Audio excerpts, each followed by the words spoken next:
So, I mean, within like a week and a half, I had a job. The kind of job I was thinking, just a quick little fast food job, just enough to keep the bills rolling. But pride come before a fall, man. Bruh, I'm so prideful that now I don't have any of those jobs. You know what I'm saying? I'm not lying. I'm sitting there jobless right now. I went in the interview at Popeyes to be a kitchen lead or something like that. And, man, the lady was like offering me more money. Like she brought it up higher as she could. And I turned that down. I was gonna work my knuckles off. But anyway, I needed a job. I should have took something. Another little deli place. They wanted me, just simple little stuff, like nothing big, nothing major. I'm trying to be humble, but I don't know. Pride, man. But I did leave. I was working at a fast food restaurant, and I left there having another job. The people had hired me. And schedule, man, I put it like this. What the Lord has for me, he has for me. I'm going to screw up. My God, am I going to screw up? It's not like I grace myself that favor to screw up. It's just, I'm dealing with it, I'll talk all this and go in the house and do something foul. You know what I mean? But I'm dealing with it, man. But, so now I'm jobless. It's crazy. Go from having all the jobs, picking a litter, and to just, I have nothing now. But hopefully something gonna come through. But the rest that the Lord gave me, bro, it was immediate, and it was, he fulfilled what he said. Come to me and I'll give you rest. I did go to him, and I feel like that was God's favor lining those jobs up for me. Yes, I had to go out and put in an application, talk to these people, but like I'm struggling with meth here in your face. You know what I'm saying? Like I just rolled the bowl. I said it. That's my drug of choice. But I'm rolling the bowl the night before, and here I am talking to these people. Half-ass stuttering and all this. Trying to hold it together.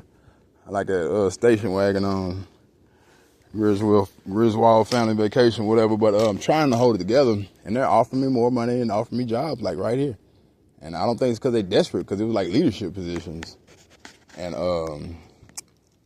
pride, bro, pride. So nursing home kind of like screwed me over, offered me a position, said I can make my own, let them know when I'm available, and they'd create a schedule around that.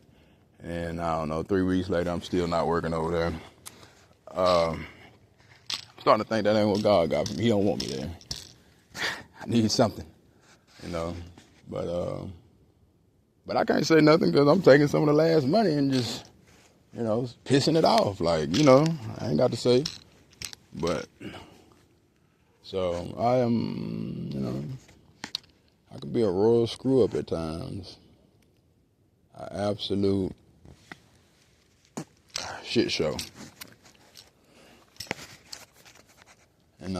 But, and all these people following me around and all this stuff and running around, bro. Like, I really wish they would stop that, lay off that. I ain't gonna get into that. I really would. It's to be respected, They kick you when you're down. I guess that's their thing or whatever, but I really wish they would stop that. Hacking my phone. Now I'm sitting there telling you I'm on dope. I'm, active addiction right now and got a bunch of people chasing me. That is the discredit right there. Oh, you're on dope. But I chose the dope, so you can't say that they, and that's what I'm still, The way I thought of it was like, we make our choices, right? The devil, Satan, can't make us do anything. God don't make us do anything. I prayed that God would make himself the only avenue that I had, and I feel like he's using these people and this stuff to do that. Like, I ain't got nowhere to run but God. Like, I don't actually want to run, but, man, sometimes you got to be strong enough to get on your knees and pray, bro. For real. It ain't no joke. But, I want to go to God anyway, bro, without all that, without the drugs, without all the crazy people. I want a relationship with God, But, so, that's neither here nor there. But, can't say anybody did anything to me. You know, I chose it. I struck out and went and got it. I came back with it and I did what I did, you know. So ain't nobody do nothing to me, you know. You know, and as far as like concerning the people, God told me what to do. I just don't like to listen. He said, sit at my right hand while I make your enemies your footstool. Same thing he told me last time. Don't do nothing, bro. Do not respond. Don't be doing this. Don't be chasing. Don't be setting up. Don't do nothing. Like, leave it alone. Oh, Gregory. I'm trying. I'm working on it, though. I really am. Like nights like this, I live in a place like this. Just woods all around, bro. I mean, I ain't even gonna get into it. I ain't even gonna get into it, but like I come out here by myself, man. I'm just, if I was high, trust me, I would not be outside right now. Yeah, that ain't the time to be playing. I'm not playing right now, but I'm just not scared either. And I say that humbly, because these people ain't no joke. It's not to be feared, but it's not to be played with either.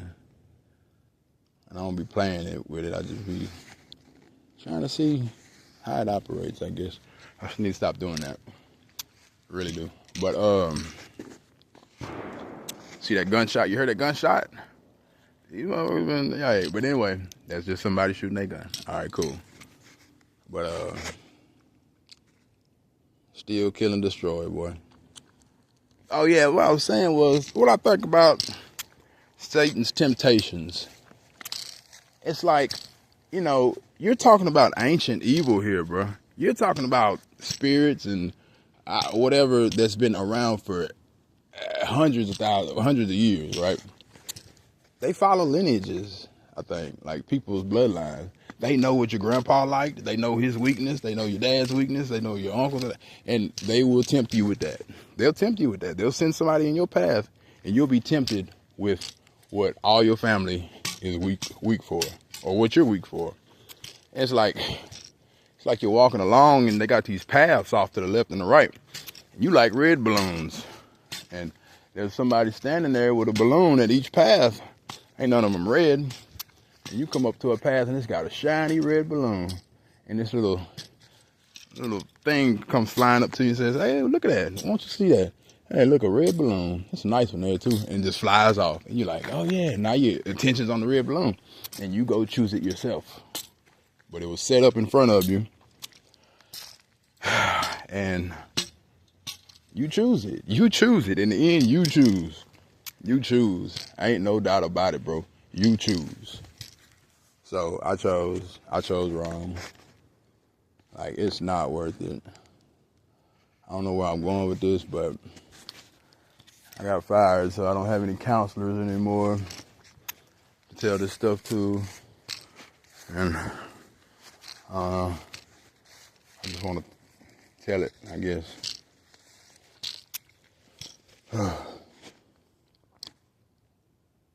It's crazy, bro. It's like the Lord wants me to pray. Like Job, the story of Job in the Bible, he wants me to pray for the people who are against me. They are your enemy, yes. But in the end, I want you to pray for them. Like we all heard about the story of Job in the Bible. Before I read it myself, I heard and understood what was told to me. God allowed Satan to tempt Job. He could do anything but kill him. He went down there and did it. Just wiped Job's life out, you know, turned it upside down. And Job never cursed God. And I always heard, in the end, Job was returned everything that was lost to him twofold, right?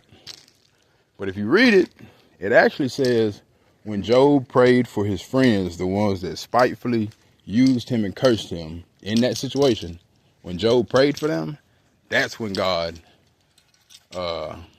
gave Job, you know, twofold what he had lost. It's so cold out here. It's like, pray for him. Yeah, sure. I really understand. Like, if there are, let's say there are people following me, and let's say there are a bunch of people watching. It sucks. It really does. Privacy gone. But they're victims. You know, they chose. But they're victims, right? Like Jesus on the cross, he said, Father, forgive them, for they know not what they do. He was talking about the people who was crucifying him and cheering it on. Father, forgive them, for they know not what they do. He asked for their forgiveness. He understood that they was victims. They chose. They'll answer for it. But pray for them. I was talking to my kids today. I was like, why are we praying for people? Like what's the point of praying for somebody? Like God, if you know they need help, why don't you just send some magical grace down and raise from above and help that person? Like, why do we need to pray for them? Man, prayers for your benefit. Prayers for the person praying's benefit. I believe prayer does change things. And, God will send some grace down on somebody who's being prayed for. But prayers for the person that's praying. It is. It'll change you before it changes the person that you're praying for. It'll open doors for them and stuff like that. I know it. I believe it. So, kind of came to that understanding today. Prayers for the person who's praying. That's why we pray for people. To soften our heart towards them. It's like the greatest commandment. Love thy brother, love thy neighbor as thyself. As Christ loved you. Man. Bruh, I've only loved my children when I really think about love. And, I've done a shoddy job at that. It's not a perfect love at all. Not a perfect love at all. It's a strong one. Very strong feeling. But when it comes to the actual action of loving, I'm a good dad. I think I'm a good dad. As I sit here telling you I'm addicted to meth again. But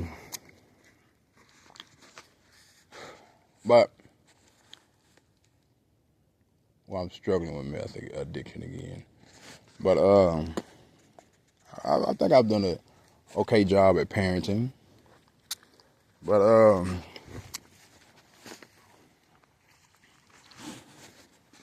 don't know, man. Whatever y'all doing, bro. If anybody watches this video and you struggling with something, bro, fight. Choose any way you want it. However you choose to fight. You want to go to rehab, go to rehab. You want to, I don't know, swim a marathon. You want to go to your nana's house and sit down and just eat some soup for a month, go do it. You want to read the Bible. You want to just, I don't know, just leave all those people alone. Just fight however you fight. Don't stop. And if you get 10, 12 years under your belt and you slip, this woman, she said it beautifully. She said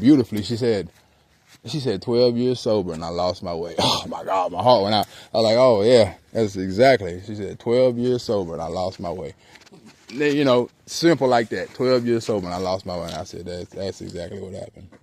8 years sober and I lost my way. So what? I mean, so long for years and multiples. Starting over. But I did learn something out of this. It didn't have to happen like this. I could have followed God a long time ago, went to him a long time ago and got rest, kept my job. He could have worked with all of that. It wasn't an evil place to work. It wasn't like, it was a good place, It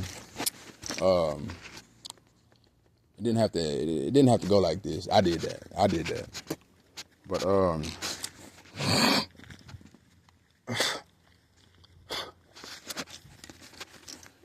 man, just fight, brother. Just fight. I was saying something, I lost it, but just fight, y'all. Fight. Man, the Bible says the righteous fall 7 times, but get up. The evil man, wicked man, whatever, falls but 1 time. People hear that and get pissed off, and don't worry about what people think of you either. Man, I sin before God and God only, and the people that it really affects, in my household. But hey, you got to think about it like this. If you're called to lead people to the Lord, you got a lot of blood on your hands, right? If you're not doing it. And you know the truth and you're not living up to it, the Bible calls that person the worst type of person. And I am that person right now in my life. Back and forth with God, back and forth with God, back and forth with God, back and forth with God, back and forth with him, back and forth with him, back and forth with him, back and forth with him. In my heart, but actions all the way to the left. He ain't trying to hear that, bro. Grace Grace. I've only made it this far by grace, bro. Grace.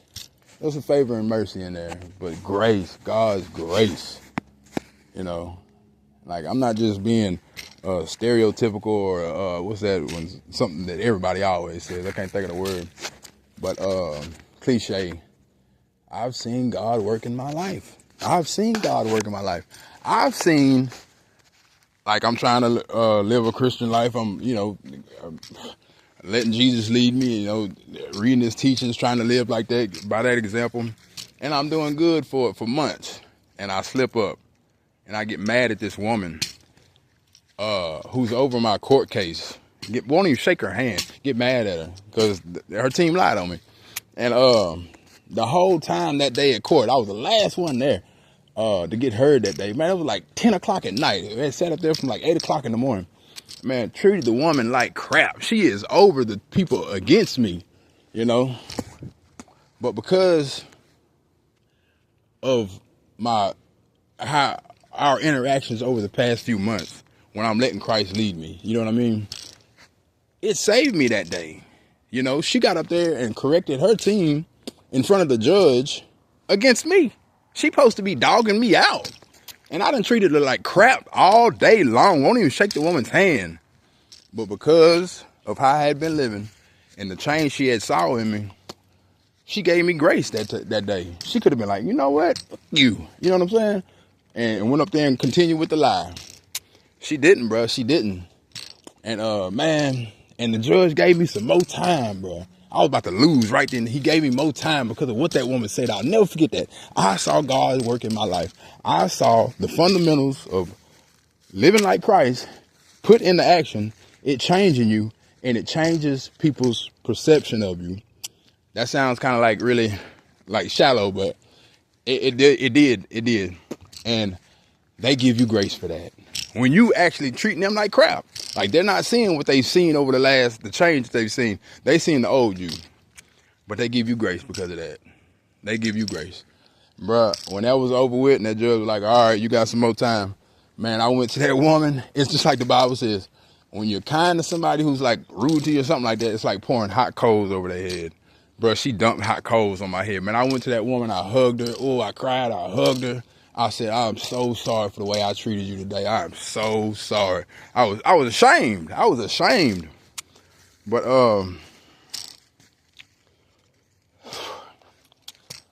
just fight, y'all, bro. Just don't stop fighting. They gonna talk about you. They ain't gonna worry about you when they need to be worried about them. They in the driver's seat of their car. They finna crash out watching you. Let them talk, bro. Let them talk. Let them talk. Don't hate on them. Just go on about your way, bro. Do what you got to do. So I guess that pretty much concludes my relapse. I might get back on here. Not that anybody's listening. Give it maybe a week or something like that. Maybe I'll get some more stuff to say and tell y'all how it's going. I say tell y'all like I got an audience. I don't know. I'm just talking. This is therapy. But tell y'all how it's going. Man, my kids, that oh my God, like this shit is not okay, bro. I don't have time for this.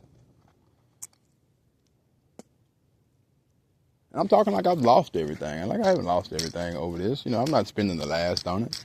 But I know what this thing is. This ain't nothing to be played with, bro. And the people that's like, following me and doing all the hacking and everything, man, they ain't nothing to be played with either. These folks is intelligent from a spiritual sense. Like they got to be getting their intelligence from outer space or something. These are smart. Way smarter than me. It's way smarter than me. Way smarter than me. Way smarter than me. But having knowledge but never coming to the truth.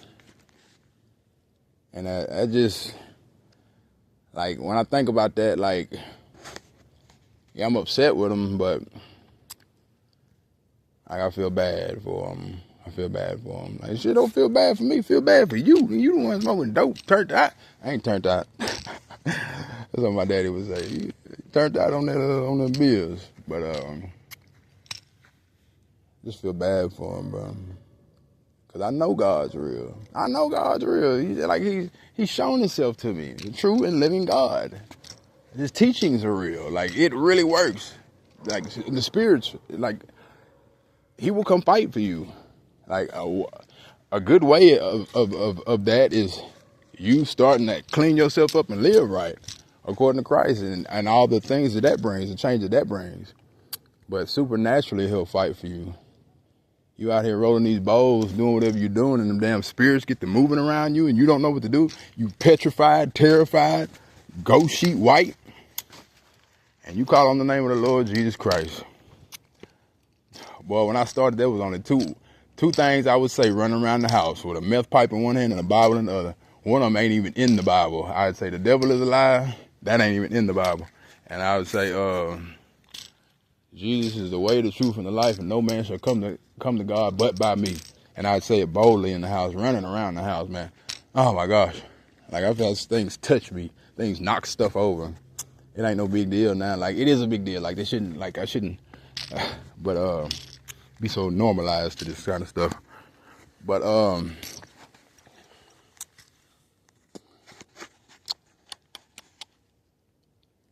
it's crazy life, bro.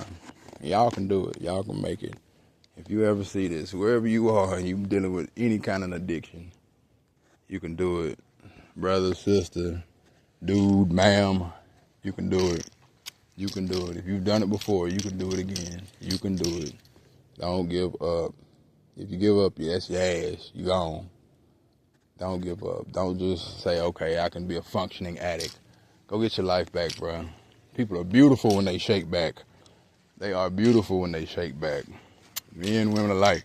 They get their weight up, get their skin, get the glowing, man. People look healthy. You can look healthy. I'm going to look healthy again. But I'll get up with y'all. Can't even feel my fingertips now. God bless.